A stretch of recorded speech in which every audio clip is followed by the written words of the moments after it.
got so much more.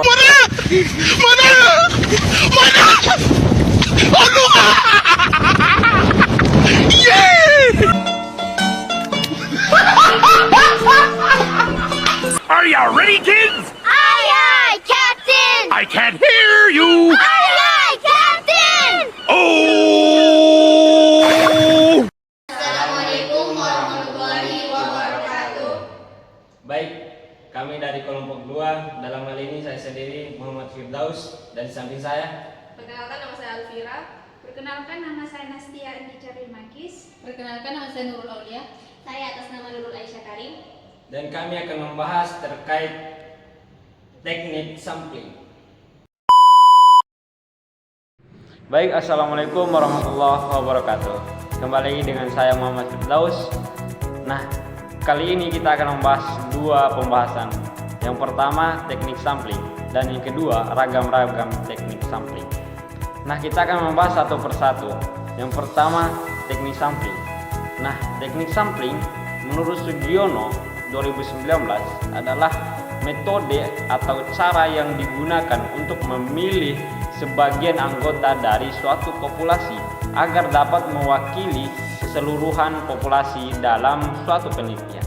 Nah, tujuan dari teknik sampling ini adalah untuk mendapatkan data yang representatif sehingga hasil penelitian dapat digeneralisasi ke seluruh populasi. Baik, kita masuk pada pembahasan kita yang kedua, yaitu ragam-ragam teknik sampling, yaitu probability sampling.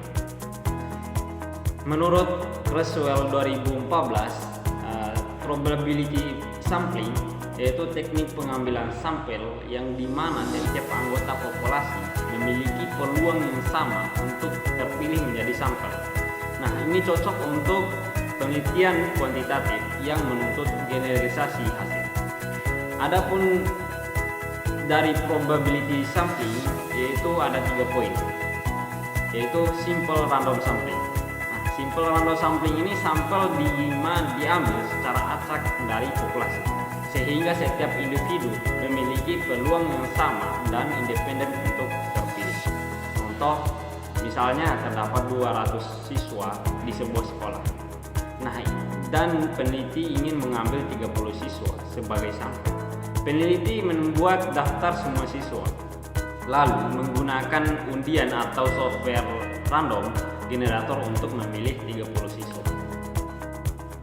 Adapun poin selanjutnya dari probability sampling yaitu proportionate stratified random sampling. Nah, menurut Sekaran dan Bogie 2016, yaitu populasi dibagi ke dalam strata ataupun kelompok berdasarkan karakteristik tertentu, misalnya jenis kelamin, usia, dan jenis. Kemudian sampel diambil dari masing-masing strata secara proporsional terhadap jumlah stratun dalam populasi. Saya ambil contoh di Universitas X terdapat 300 siswa. Nah, yang pertama 200 siswa dari mahasiswa dari jurusan manajemen dan 100 mahasiswa dari jurusan akuntansi.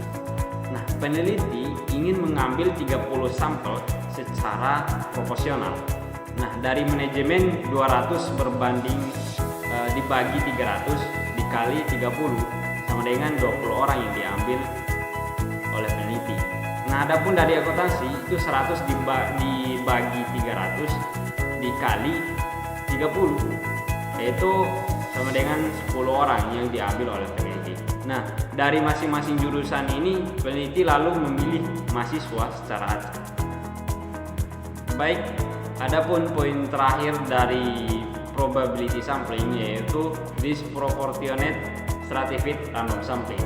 Menurut Barbie 2020, stratified seperti stratified sampling. Nah, akan tetapi jumlah sampel dari masing-masing strata tidak sebanding dengan ukuran strata dalam populasi. Biasanya digunakan jika peneliti ingin membandingkan antara strata dengan setara. Nah, saya ambil contoh masih dengan data yang sebelumnya. Jurusan manajemen diambil 200 mahasiswa, jurusan akuntansi 100 mahasiswa. Nah, peneliti tetap mengambil 15 orang dari masing-masing jurusan meskipun jumlahnya tidak proporsional. Ini dilakukan agar analisis perbandingan antara dua jurusan lebih seimbang. Teman-teman, selanjutnya itu teknik pengambilan sampel yang kedua, yaitu non-probability sampling. Nah, teman-teman, non-probability sampling adalah teknik pengambilan sampel yang tidak memberi peluang atau kesempatan yang sama bagi setiap unsur atau anggota populasi untuk dipilih populasi menjadi sampel. Nah, teknik probability sampling terbagi menjadi beberapa bagian. Yang pertama yaitu teknik sampling sistematis. Nah, teknik sampling sistematis adalah teknik pengambilan sampel berdasarkan urutan dari anggota populasi yang telah diberi nomor urut, teman-teman. Nah, misalnya anggota populasi itu terdiri dari 100 orang. Nah, dari semua anggota itu kita beri nomor urut 1 sampai dengan nomor urut 100. Nah, dari pengambilan sampel bisa dilakukan dengan nomor urut ganjil saja, genap saja, ataupun kelipatan dari bilangan tertentu. Misalnya kita ambil kelipatan bilangan 5. Nah, untuk ini sebagai sampelnya itu nomor 1, 10, 15, 20, dan seterusnya sampai mencapai 100. Nah, adapun urutan cara-cara pemilihan sampel secara sistematis, teman-teman. Yang pertama itu kita merumuskan populasi dan banyaknya anggota populasi tersebut. Nah, yang kedua menentukan banyaknya sampel. Dan yang ketiga itu mengurutkan anggota populasinya jika populasinya belum berurut. Dan keempat yaitu menghitung besarnya sampel atau I. Nah, besarnya sampel itu kita peroleh dari banyaknya anggota populasi dibagi dengan anggota sampel. Nah, yang kelima yaitu memilih secara acak bilangan pertama sampel, dan yang keenam itu mulai dari bilangan yang terpilih. Nah, selanjutnya yaitu teknik sampling kuota. Nah, teknik sampling kuota adalah metode pengambilan sampel non acak di mana peneliti itu menentukan jumlah anggota sampel yang memiliki karakteristik tertentu hingga mencapai target kuota yang telah ditetapkan. Nah, contoh teman-teman yaitu ketika kita akan melakukan sebuah penelitian tentang pendapat masyarakat terhadap pelayanan dalam urus izin dalam mendirikan bangunan. Misalnya jumlah sampel yang kita tentukan adalah 500 orang. Nah, jika kita belum memenuhi kuota dari 500 orang tersebut, maka penelitian kita itu dipandang belum selesai. Tapi misalnya kita itu dalam meneliti secara kelompok yang terdiri dari 5 orang, maka setiap orang itu bisa menghubungi 100 orang sebagai anggota sampel. Nah, yang ketiga yaitu teknik sampling insidental. Nah, teknik sampling insidental adalah teknik penentuan sampel yang berdasarkan kebetulan, yaitu siapa saja yang secara kebetulan atau insidental bertemu dengan peneliti bisa kita gunakan sebagai sampel. Nah, bila dipandang orang yang kebetulan ditemui itu cocok dengan sumber data kita. Baik teman-teman, selanjutnya adalah lanjutan dari jenis-jenis non-probability sampling. Yang keempat, teknik purpose sampling adalah suatu penentuan dan pengambilan sampel yang ditentukan oleh peneliti dengan pertimbangan tertentu. Pertimbangan-pertimbangan yang dilakukan dalam teknik purpose sampling ini bisa beragam dan bergantung pada kebutuhan dari peneliti yang akan dilakukan. Misalnya itu teman-teman, penelitian tentang makanan, maka sampel datanya adalah orang yang ahli dalam bidang makanan. Nah teman-teman, sampel ini lebih cocok digunakan untuk penelitian kualitatif. Selanjutnya itu teman-teman, yang kelima yaitu teknik snowball sampling. Teknik snowball sampling adalah teknik penentuan sampel yang mula-mula jumlahnya kecil, kemudian dia akan membesar. Ibaratnya bola salju yang menggelinding, makin lama dia akan semakin membesar. Penentuan sampelnya itu pertama-tama dipilih 1 orang atau 2 orang, tetapi karena dengan 2 orang ini belum merasa lengkap terhadap data yang dimilikinya, maka peneliti tersebut akan mencari orang lain lagi yang ahli dalam bidangnya tersebut. Contohnya itu teman-teman, penelitian terhadap tunawisma yang ada di Jakarta. pada awalnya sulit sekali menemukan tunawisma hanya berdasarkan wilayah. Namun setelah ditemukan satu atau lebih tunawisma di suatu area, maka dengan mudah mendapatkan tunawisma yang lainnya sebagai sampel. Selanjutnya itu teman-teman, yang keenam, teknik sampling jenuh. Teknik sampling jenuh adalah penentuan sampel bila semua anggota populasi digunakan sebagai sampel. Hal ini sering dilakukan bila anggota populasinya relatif kecil atau kurang dari 30 orang. Penelitian yang ingin membuat generalisasi dengan kesalahan yang sangat kecil. Istilah lain dari sampel jenuh adalah sensu, yakni semua anggota populasi dijadikan sebagai sampel. Nah teman-teman, teknik ini paling cocok untuk populasi yang jumlahnya terbatas atau kecil. Hal ini karena pengumpulan data dari seluruh anggota populasi masih memungkinkan dalam waktu dan biaya. Baik teman-teman, di sini saya akan menjelaskan tentang jumlah atau ukuran sampel. Nah, ukuran sampel sering juga disebut dengan jumlah sampel, yaitu banyaknya anggota populasi yang akan mewakili populasi tersebut atau banyaknya anggota populasi yang akan menjadi sampel. Nah, besarnya jumlah atau sampel merupakan salah satu hal yang perlu dicermati oleh setiap peneliti dengan sangat berhati-hati dalam memahaminya. Nah, karena dalam banyak kasus seringkali itu dipertanyakan tentang validitas penelitian sehubungan dengan jumlah sampel yang diambil. Nah, pertanyaan seperti itu sebenarnya itu tidak benar karena seperti yang telah disinggung bahwa jumlah sampel itu hanya akan menentukan ketelitian atau reliabilitas sampling dan bukannya ketepatan atau validitas penelitian.